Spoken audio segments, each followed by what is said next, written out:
Les camions attendent depuis des heures pour entrer dans le port de Santos, près de São Paulo, au Brésil. Et pour cause, c'est le plus important d'Amérique latine. C'est très difficile ici en bas, ce n'est vraiment pas bon de travailler comme ça.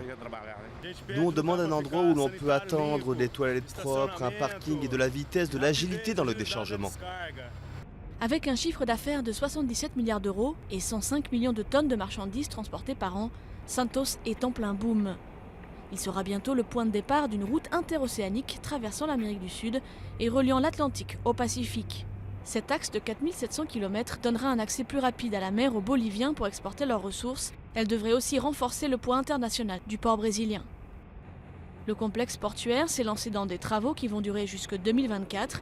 Il veut doubler sa surface pour devenir le pivot mondial du marché des produits agricoles. Objectif, multiplier par 3 le nombre de containers, de 3 à 9 millions par an. De plus en plus, il jouera un rôle très important pour tout ce qui est du commerce extérieur. Santos est déjà le port le plus important de l'Amérique latine, mais il le sera encore plus. Selon des responsables, le renforcement du port de Santos pourrait avoir un effet bénéfique sur les taxes à l'importation, très élevées au Brésil. Avec plus de produits importés, le gouvernement pourra baisser ses taxes sans diminuer ses revenus. Une bonne nouvelle pour les importateurs et les consommateurs. Ça va améliorer la situation où on aura une circulation plus importante de marchandises importées. 2 nouveaux quais de dernière génération viennent d'être inaugurés en plus des 62 déjà existants, de la démesure à la hauteur de ce pays continent.